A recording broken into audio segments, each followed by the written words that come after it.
Good evening. This is CTV News. I'm Patricia Vallone. Well, Prince George's police are warning residents tonight about a rise in tech support scams. County police have recently received 13 reports of these types of scams.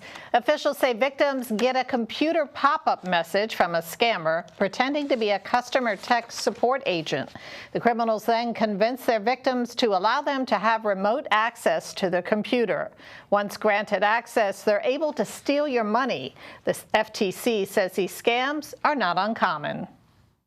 Support scams are real, and they're causing enormous consumer injury, hundreds and hundreds of millions of dollars, and that's just based on the FTC's own law enforcement work. You'd never let a stranger into your house.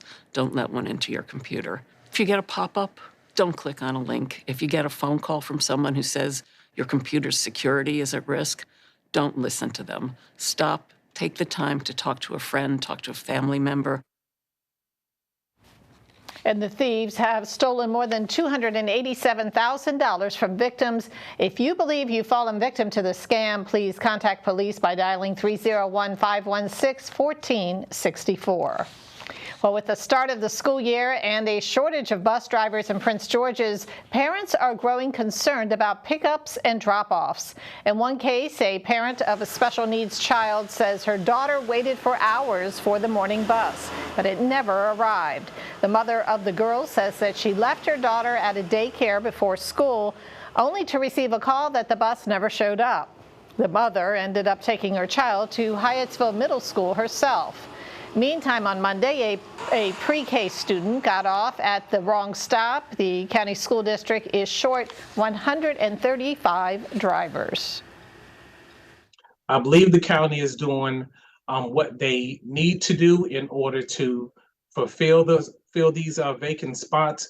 But of course, it is an issue that they're facing with across the nation. So it's not something that's indicative only of Prince George's County. It's a nationwide issue. Do I feel as though the county could do more to make it attractive for people to come and want to be a bus driver in Prince George's County? I believe they're doing enough. I believe there's more that can be done in order to make sure that that driver shortage is covered, to make sure that people want to come, to make sure that people are happy and working within Prince George's County.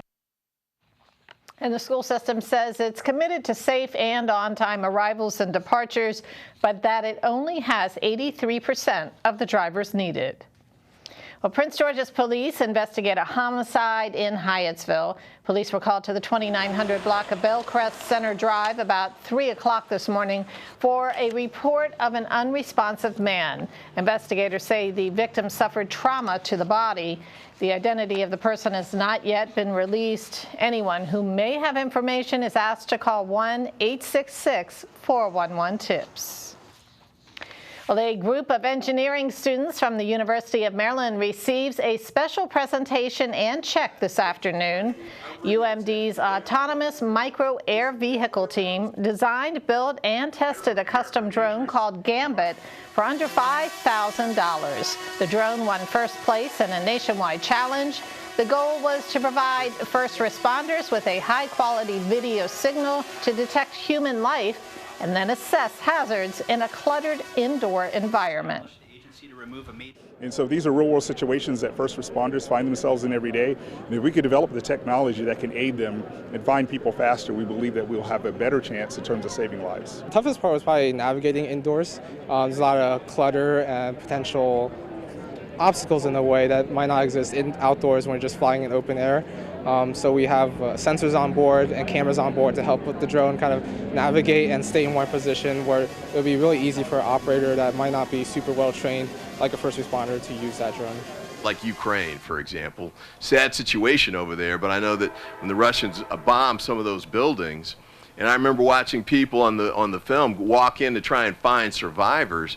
Well, this is the kind of thing that would avoid them from putting their lives at risk.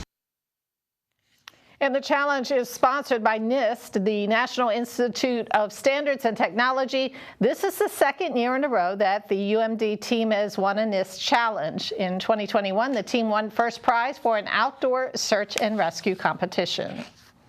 And you are watching CTV News. I'm Patricia Vallone. We'll be back in just a moment.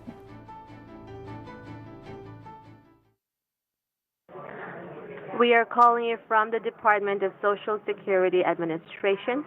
The reason you received this phone call from our department is to inform you that there's a legal enforcement actions filed on your Social Security number for fraudulent activities. So, when you get this message, kindly press 1 to connect with the next available officer. Thank you.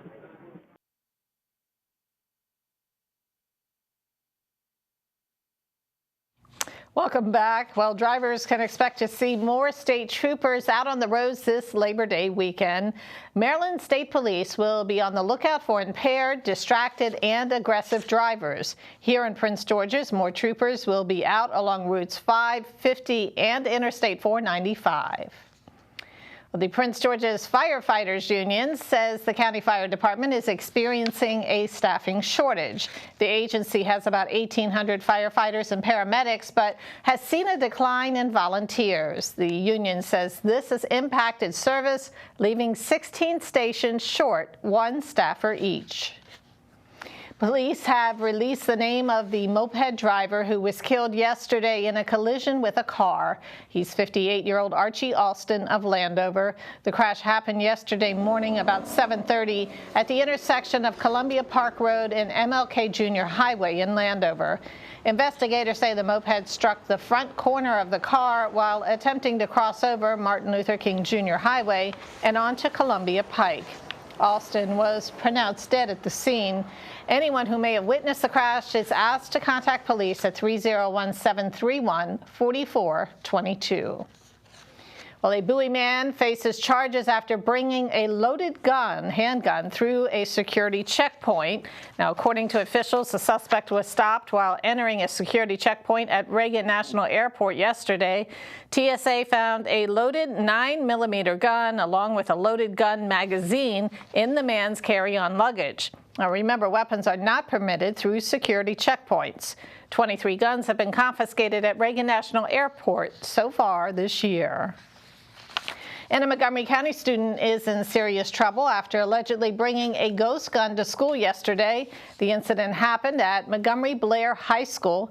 A member of the school's security staff found the weapon on the teen.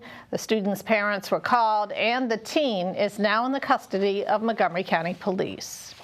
And coming up later here on the news, your Wednesday Sports Page report. Stay with us. Hey there, sports fans, and coming up in a bit, I got a chance to speak to the head coach of the UMD men's soccer team, as well as the associate head coach of the UMD field hockey team.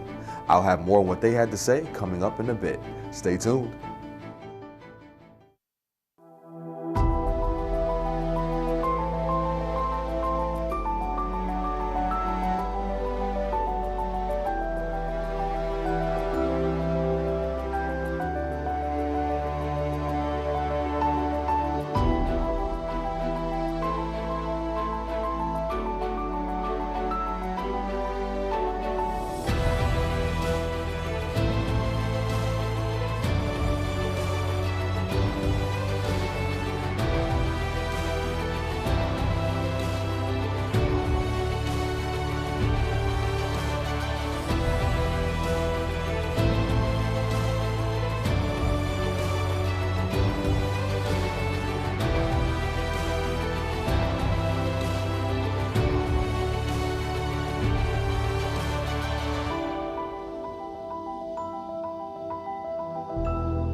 Thanks for staying with us. Well, some good news in the local housing market. According to the Prince George's County Association of Realtors, home values and demand held strong in July. The organization says the market continues to set all-time record highs. The average sold price for July was more than $450,000, which is up 7.3% over July 2022. The median sold price of $435,000 was up 7.4%, which is also up over July 2022. The biggest concern, officials say, is total sales are now hampered by a low inventory of available homes. Well, 4 Green Line Metro stations in Maryland that had closed in July for maintenance get the green light to reopen ahead of schedule. The stations reopening this Saturday are Greenbelt, College Park, University of Maryland, Hyattsville Crossing, and West Hyattsville. Crews replaced 8,000 feet of rail and worn track parts. They also boosted radio and signal capabilities at the stations. And another mosquito spraying will take place this evening in Prince George's County. Tonight, an ultra-low volume truck will spray within a 3/4-mile radius of Longfellow Street and Tanglewood Road in Riverdale Park, as well as the back loop of South Aura Court in Greenbelt. Tomorrow evening, the state will also spray the area of Red Maple Court and Forest Run Drive in Forestville. Spraying will occur after 7:30 p.m.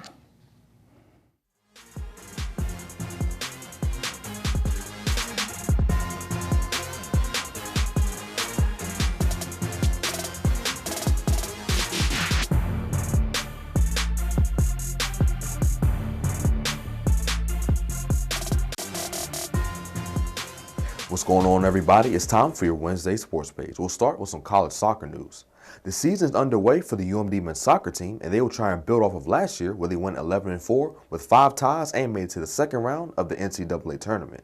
Head coach Saso Sorovsky is in his 31st year at Maryland and is ready to lead the Terps through another season. I caught up with Sorovsky, and he says he's loved how consistent the program has been during his time at Maryland. The goal when I got here over 30 years ago was to create an elite perennial contender every year, and it took us 1 year to announce to the world that we were going to be a contender, and I think since that point we have been a contender every single year, and that makes me very proud to have that level of consistency and that standard of excellence that I think we're known for right now. You know, we have mighty goals and we've achieved a lot of them, but I think the consistency that we've had being an elite national power for past 30 years has been a source of pride for me, and I know a source of pride for our entire University of Maryland community. The Terps are currently 1-1 to start the season and will take on Wake Forest next on Friday. Moving on to the world of field hockey, the Lady Terps have started the season off strong, going undefeated in their first 3 games. And in 2 of those games, they didn't allow their opponents to score a single goal. Associate head coach Scott Tupper expressed how pleased he's been with the squad's offensive and defensive efforts so far. To go 4-0, 4-1, and 6-0, we showed an obvious ability to put the ball in the back of the net. And even against Berkeley, where we did struggle for kind of periods throughout the game, I think it wasn't our best performance ever, but when push came to shove, we had key players step up in key moments and kind of grab the game by the scruff of the neck and pot a couple of goals or 3 goals in the fourth quarter and kind of put it to bed, which is, if you have that ability, you can get yourself out of holes, which is really nice to see. And then I also think along with that, to only concede 1 time in the course of 3 games is really good. It means we have really solid goaltending and we have a defensive and midfield lines in front of the goalies that are doing really well and preventing high danger scoring chances. The Lady Terps will take the field next against Duke on Friday. And that is your Wednesday sports page. Simon Buggs, CTV Sports. Thanks, Simon. And now checking your weather forecast. Tonight, mostly cloudy, lows around 64. Thursday, partly sunny, highs near 79 degrees. Friday and Saturday, sunny skies, highs around 81. It looks like a beautiful weekend. And that's CTV News for now. I'm Patricia Vallone. Have a great evening.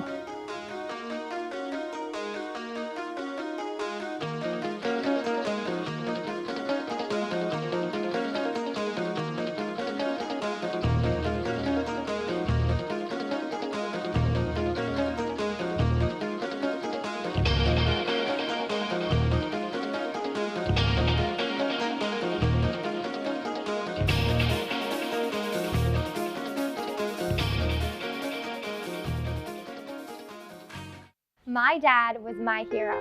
I wanted to do something to help people just like he did. A few years ago, he was diagnosed with cancer from doing search and recovery at Ground Zero in the aftermath of 9/11. I was holding his hand when he took his last breath. I didn't want to let him go. First Responders Children's Foundation gave me a scholarship that changed my life. I wanted my dad to be proud of me. I'm a nurse now. Help first responders and their families.